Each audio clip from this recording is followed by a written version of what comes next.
We continue our story with the Red Energon mission, just like in canon. And again, someone is going there himself to actually go ahead and get it. And just kind of thinking of the concept here, it would be utterly terrifying. And this would be none other than the likes of Overlord himself. Yes, Mr. Masochist himself is actually going out of his way to get the Red Energon so he can create super speed Predacons. But ain't nobody having that today, and this is where Soundwave and Tarn, along with somebody else who's also there, but again, we'll kind of say them as the ace in the hole later, are also there to make sure Overlord does not get their hands on the Red Energon. However, keep in mind, Overlord still has the phase shifter, which I do think would have been repaired at some point, either by Overlord himself or by any of the Decepticons, materials that were pretty much there on the warship. Could have easily used it to just repair the thing, right?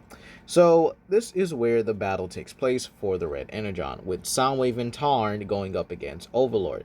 Keep in mind, some of the dialogue is still exchanged like in the original, but again, this is actually pretty interesting because they know how the phase shifter works now, and Soundwave and Tarn basically blast the ground to keep Overlord uneven, and this allows Moonracer to be the one to sneak about and actually snag the Red Energon. And Overlord, seeing her, transforms into his tank mode and tries to bombard her. However, Moonracer actually utilizes this to her advantage, actually hiding behind the many, I guess you could say, crates or, docking crates or whatever, basically around the entire shipping yard. So this does mean that they do run off with the Red Energon, and Overlord is left there with nothing but the phase shifter again. But now we get into the best part, the battle for the Star Saber. Tyrannos Prime had received the message, and he went alone, just as planned. He's calm, collected, and cool, quite the opposite of how he used to be. And this is where he states, "Okay, I'm here, where are you?" And Megatronus appears, twirling the Star Saber. Keep in mind, he would have been able to pull this anyway, considering the fact that he is still a Prime. So, unfortunately, he isn't going to be able to wield it. And this is where Tyrannos Prime just simply looks at him and is like, "Huh, so you're Megatronus. I thought you'd be bigger." To which Megatronus simply laughs and states, "So you're the new Prime that has my apprentice stressing out, fearing for his life. I don't see it." To which this is where Tyrannos Prime basically pulls out his Cerberus blade and simply states, come find out why I'm so terrifying." And so the two beings clash, a clash between primes themselves, the earth trembling, earthquakes happening. It's a next level battle that Optimus and Megatron, with both their respective sabers back in the original continuity, couldn't even begin to fathom in the first place.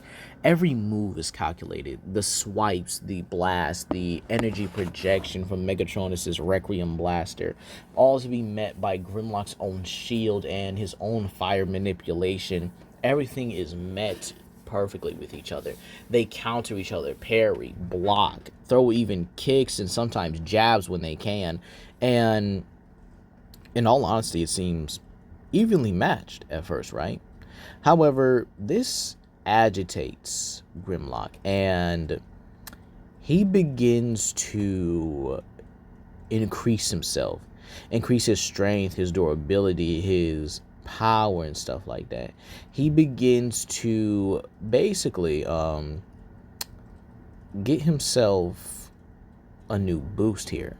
Or not a new boost, but again, he keeps increasing his physical strength to the point where Megatronus finds it harder and harder to match it.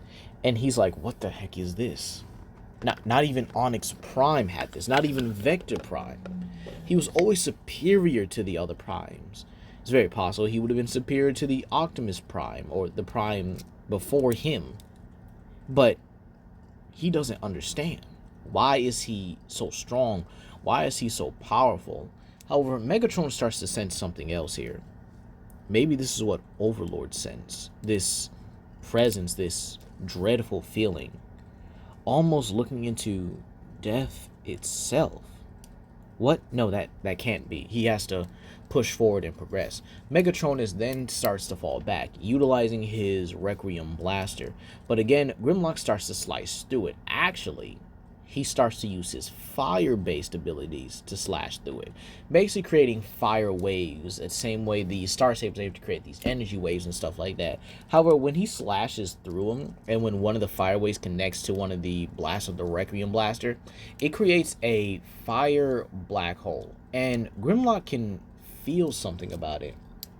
He feels connected to it, as if the space-time distortion is connecting with his own fire.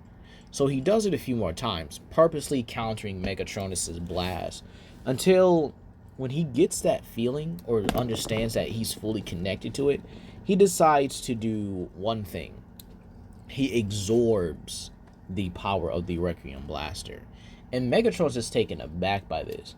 But Tyrannos Prime here simply laughs. And Megatronus is like, what have you done? And this is where you actually see the black pulsating energy of the Requiem Blaster turn into this, in all honesty, in my mindset, this beautiful shade of orange, this fire-like orange and red.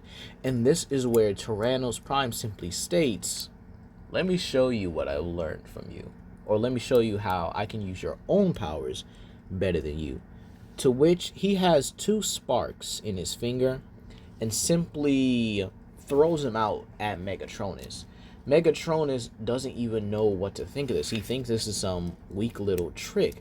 But again, when the sparks simply stop in front of him, Grimlock snaps his fingers, and the things merge, and the sparks merge into, again, pyrokinetic black holes.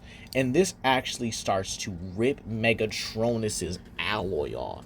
A prime, a abstract entity getting torn apart by this. It shouldn't be happening. So he utilizes his own black holes, his own reality warping and stuff like that, to basically, I guess you could say, keep the attack from almost killing him. However, Tyrannos Prime then closes in.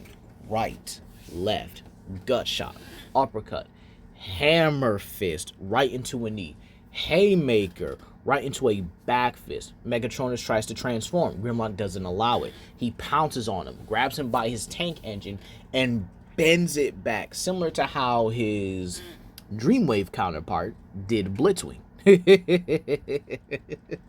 Oh man, the beef between him and Blitzwing was just absolutely hilarious. He hated that dude with a passion. And well, Tyrannos Prime has the upper hand. Megatronus has no choice but to transform, now with a bent tank hook, or his bent tank cannon at his back now. He tries to use the Star Saber next. However, Tyrannos Prime uses his own blade, overpowers every single strike Megatronus can throw, and then utilizing his own strike, slashes him right up his side, or his left side, making a huge gash. And Megatronus is like, no, this shouldn't be happening. This can't be happening. You're not a prime. You're a monster.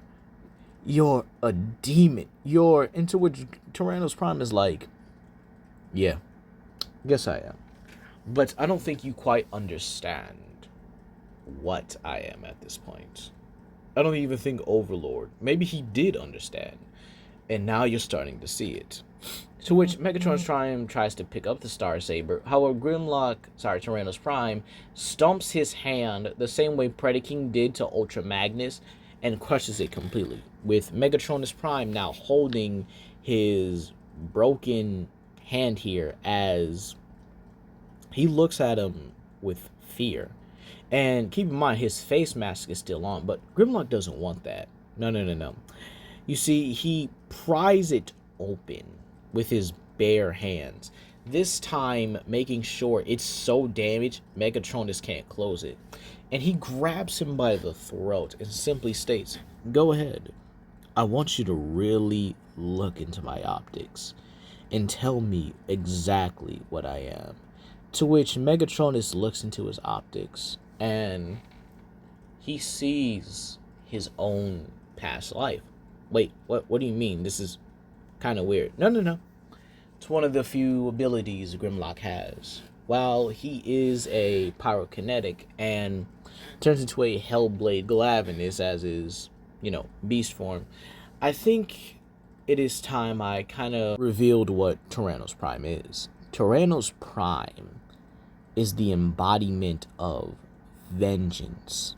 No matter how you try and dish it out, he's coming for you. He's basically the Ghost Rider of Transformers, if you will. That's kind of how I wanted him to be represented in this What If. He is justice. He is retribution.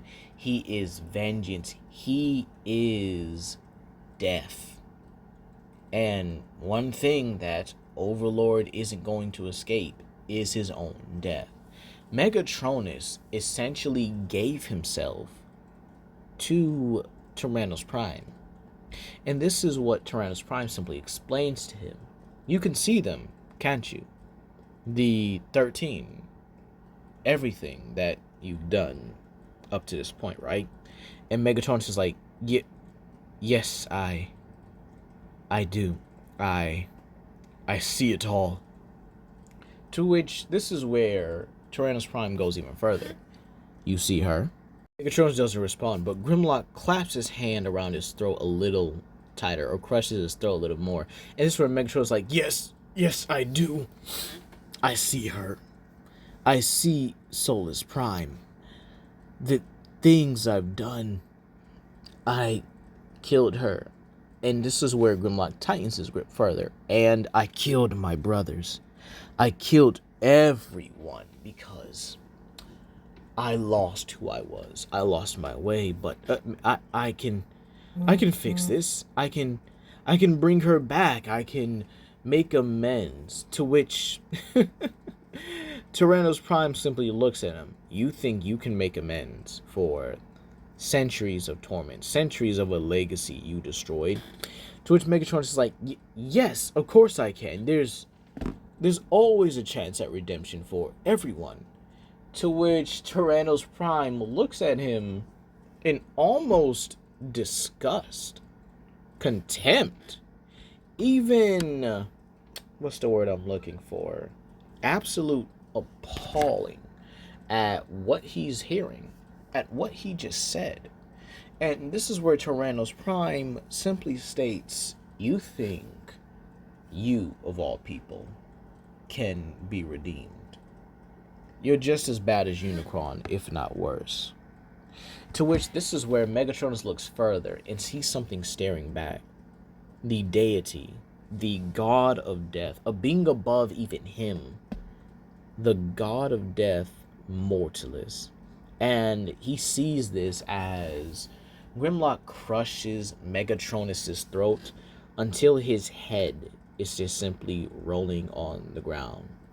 To which this is where the eyes of Mortalis simply fade, simply being proud of a disciple of his. And so, that ends it. Megatronus died, thinking he could beat the inevitable, thinking he could basically turn the tide in his favor. He came all this way, all this freedom, all this aiding the actual monster of this franchise, Overlord. He came all this way to die. But this is where Grimlock, or Tyrannos Prime, actually grabs the Star Saber. It simply states, not too much of my style, but I'll definitely take it. And then slings it over his shoulder along with his Cerberus blade. And as he goes back to base, he feels more than just completed. He feels like he has everything he needs. He feels like the war is simply over. But again, he also knows he has to get 3 more Decepticons off his list. And maybe he might have to execute the ones that are still there. Or at least the ones that didn't join them. But this is where we head over to the Decepticon warship, with Overlord getting the news that Megatronus is dead. However, Scourge states that he actually found the Omega Keys. And this is where Cyclonus actually states, due to his connection with Dreadwing, he doesn't know that I know his location. meaning he knows the location of the Autobot base. And this is where everyone, or at least the three Decepticons, basically laugh. And Overlord simply states, very, very good. Go ahead and prepare the Predacon army. I want you two to go ahead and finish this once and for all, while I go ahead and grab the Omega keys. And that's what we're going to leave it off here, you guys. Please comment down below, like and subscribe and share with your friends. And is this plan going to work, or is this going to come back and bite Overlord?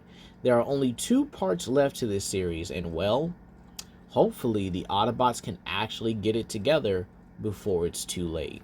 Peace.